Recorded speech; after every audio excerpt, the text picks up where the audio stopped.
What's going on, guys? It's Greg here, aka NYPrepper. It is Wednesday, October 11th, 2023, and I have an emergency alert to share with you guys. Right now, it is 12:34 p.m. Eastern Time here in the United States. I wanted to update you on the situation in Israel, the war in Israel, and also I have some concerning breaking news coming from Eastern Europe. So at this hour, we currently have a situation developing at a nuclear power plant in Israel. This is happening at the Dimona nuclear power plant, and it's located near Dimona, Israel. Okay, the Negev Nuclear Research Center. Apparently, there is some kind of an incident going on over there, and this is being reported by Israeli media, some kind of a security event. There's shooting activity going on around this power plant, and apparently a suicide drone from Lebanon struck the power plant. Okay, so this is pretty concerning. We also have information that apparently there's a massive drone attack on northern Israel right now. It looks like Hezbollah is now sending in drones and paratroopers. There's information that at least 20 paratroopers have landed in northern Israel coming from Lebanon. Okay, so Hezbollah is getting involved in the war now.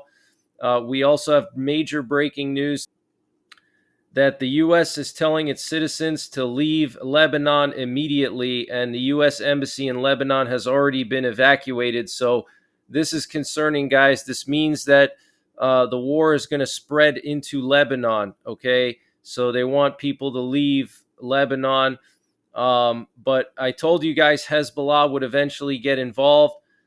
Basically, this is working out like a game of chess. Okay, the Hamas militants were like the pawns, and in chess you always move your pawns first, and now Hezbollah is going to go in, and they're like the rooks or the bishops. Okay, that have just been hanging out waiting for the pawns to go, and now they're going to go in. So this war is going to expand into Lebanon, into Syria, and then eventually into Iran.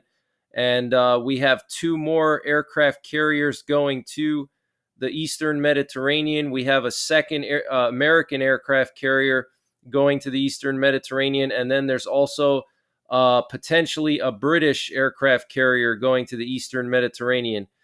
Okay, so the situation is getting worse and worse by the hour. And we have some very concerning information that a undersea cable connecting Finland and Estonia under the Baltic Sea has been damaged in what may have been a deliberate act, the Finnish government said on Tuesday. NATO Secretary General Jens Stoltenberg said NATO was sharing its information about the damage and stands ready to support the allies concerned. Let me read to you what Jens Stoltenberg said. Okay, this is the head of NATO. He said, if it is proven that there was an attack on the Baltic Sea pipeline, it will be met by a united and determined response from NATO. Okay, so I don't know if that's a threat or what, but it looks like this was some kind of a deliberate cutting of an undersea telecommunications cable between Estonia and Finland, and then also there's a leak at a gas pipeline. So let me just read to you a little bit more about this. This is coming from Reuters, by the way. The Baltic Connector gas pipeline was shut early on Sunday on concerns that gas was leaking from a hole in the 48-mile pipeline. Finnish operator Gasgrid said it could take months or more to repair. It is likely that damage to both the gas pipeline and the communication cable is the result of outside activity. The cause of the damage is not yet clear. The investigation continues in cooperation between Finland and Estonia. Finnish President Sauli Niinisto said in a statement on Tuesday.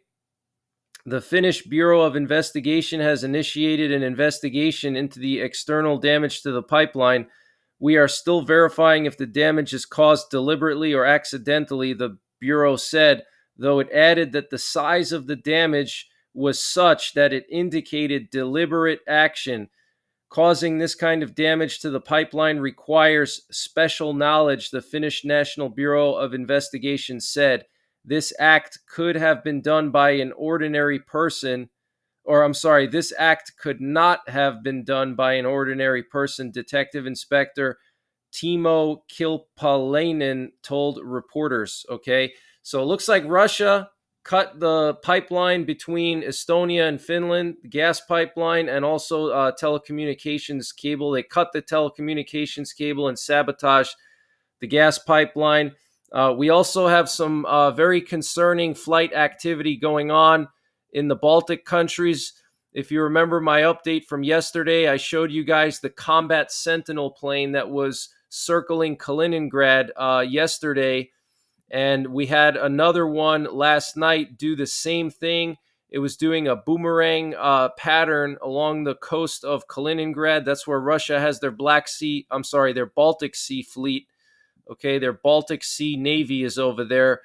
But these Combat Sentinel planes are concerning when they're up in the air because the U.S. only has two of them, and they're specifically used to gather intelligence for the president and the Joint Chiefs of Staff. Okay, so if the president and the Joint Chiefs of Staff need to know something, they send one of these planes out to directly collect intelligence for the president and the Joint Chiefs. Okay, so whatever's going on over here in Kaliningrad is serious enough that they sent a Combat Sentinel plane, okay, back to back 2 nights in a row, okay, and they also sent one here last week. Okay, this is unprecedented, guys. Something is brewing in Kaliningrad, in the Baltic area, in Poland. Okay, Suwalki Gap. I mentioned to you guys 2 days ago that Russia reorganized their Western military district. They broke it up into smaller districts. And this is an indication that Russia could be planning an attack on the Baltic countries. Okay, but this Combat Sentinel plane 2 nights in a row flying off the coast of Kaliningrad. We also had AWACS plane, okay, a radar plane flying in Latvia at the same time. And then there were also Eurofighter Typhoons from Britain that flew through the Suwalki Gap, and then they went into Lithuania. One of them flew towards the Belarus border, and then they turned their transponders off. Okay, this was all at the same time. The AWACS, the two Typhoons, and the Combat Sentinel. All right, so that's very concerning. And then here's the Combat Sentinel from last night. I'm sorry, not last night, 2 nights ago. Okay, so this was 2 nights ago. You can see it basically flew the same pattern as last night. Okay, boomerang pattern along the Kaliningrad coast. They're focusing on the Kaliningrad coast for whatever reason. Okay, maybe Russia's building up their navy over there. They're getting ready to do something. We currently have a nuke sniffer plane airborne right now over the Great Lakes. It was flying over the upper peninsula of Michigan just about an hour ago. We also have a nuclear war command and control plane up in the air that just took off from Tinker Air Force Base and is heading south to the Gulf. We also had an aerial refueler that left from Pittsburgh, and it's now out in the Atlantic with its transponder off. Very unusual there. We also had a sub-hunter plane patrolling the Polish Kaliningrad coastline. This is a P-8 Poseidon. It was up in the air earlier this morning. You can see it was patrolling basically the same area as the Combat Sentinel plane was. Okay, and here we have a Eurofighter Typhoon from Britain that was flying off the coast of Israel earlier this morning. It took off from Cyprus and it was flying off the coast of Israel. And here we have some more countries evacuating their people. We have a Spanish Air Force plane and a Brazil Air Force plane taking off from Israel. This was last night. We had Poland, Italy, and Spain sending more planes to evacuate people from Israel as this war continues to expand. And here we have two Polish Air Force planes last night that were about to land in Israel to get more people out. Here we have a picture that was shared by the Israeli Defense Forces. It shows a security zone around the Gaza Strip. And basically, if you enter this security zone and you don't have proper authorization, you could get detained. Okay. So there's a giant security zone around the Gaza Strip right now. Okay. And we have this picture here that was posted by the German newspaper Bild, and it shows all of the enemies of Israel right now, that basically Israel is facing a 5-front war. Okay. So very concerning stuff, guys. Let me just go through some of the headlines here. Putin was speaking today. I want to read to you what Putin said today. He said that there are hopes in Europe that Russia will crumble, but we will not crumble. It's impossible for the global economy to develop without Russian oil. Ukraine still refuses to open up one of the routes for Russian gas transit to Europe. It's impossible to blow up the Nord Stream pipeline without state support. The United States is increasing tensions in the Middle East by deploying its navy. He also said that it's necessary to minimize civilian losses in this war in Israel. And he said that expansion of the conflict zone may lead to serious consequences, including in energy. We have the U.S. Defense Secretary Lloyd Austin saying that the U.S. is going to ensure that Israel has what it needs to protect itself. Apparently, Egypt warned Israel 3 days before the attack that Hamas was preparing an attack. Okay, so Egypt warned Israel 3 days before. Okay, and this is coming from the House Foreign Affairs Committee Chairman Michael McCall, and he told reporters this after an intelligence briefing. He said, "We know that Egypt warned the Israelis 3 days earlier that such an event could occur." One of the leaders of the terrorist organization Hamas, Khalid Mashal, issued a call to all Muslims in the world to arrange for attacks against Jews. He called for repeating the actions of Hamas everywhere. The date of the worldwide Jewish attacks has been announced as Friday, October 13th. Okay, so this Friday, potentially there could be some kind of worldwide, like I said, guys, worldwide jihad. Okay, like I was saying, as this conflict expands, we're going to see that. Okay, and Homeland Security is on high alert. The FBI is on high alert. All big city police departments across the country here in the U.S. are on high alert. You need to be on high alert. Okay, if you're going out in public places, be aware of your surroundings. Even at your job, be aware of your surroundings. Know where the exits are. Another thing too is if you have like a stationary area that you spend a lot of time in during the day, like if you work in an office and you have a cubicle or something, think about like good cover locations that you could go to if there was like a active shooter situation, for related to this whole situation in Israel. Make sure identify some areas. Number one, that you can escape to. Number two, areas of cover and concealment. Okay, places you can hide and places you can go that stop bullets. Okay. We also have some breaking news that apparently the Islamic Revolutionary Guard Corps is ready to go to war with Israel as part of any joint operation with Hezbollah.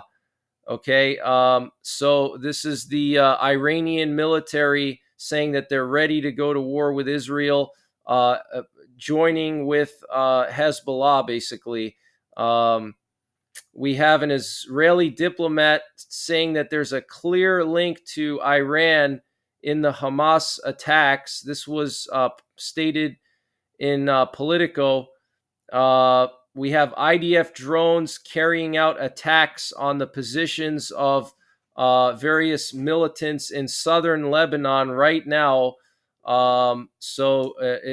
It's there's a lot of stuff going on in southern Lebanon right now, and it looks like the new front in Lebanon is opening up. It's starting to get really hot there. We have Israeli media reporting that Israeli airstrikes have been targeting Lebanese territory. Hezbollah confirms responsibility for launching 2 missiles directed at an Israeli military site on the Lebanese border. We have reports of violent clashes on the northern border of Israel. Okay. Guys, it's really heating up. We have Hamas reporting that Israeli special forces have entered the Gaza Strip and are currently conducting operations in several areas at once. Okay, so apparently Israeli special forces have already entered the Gaza Strip.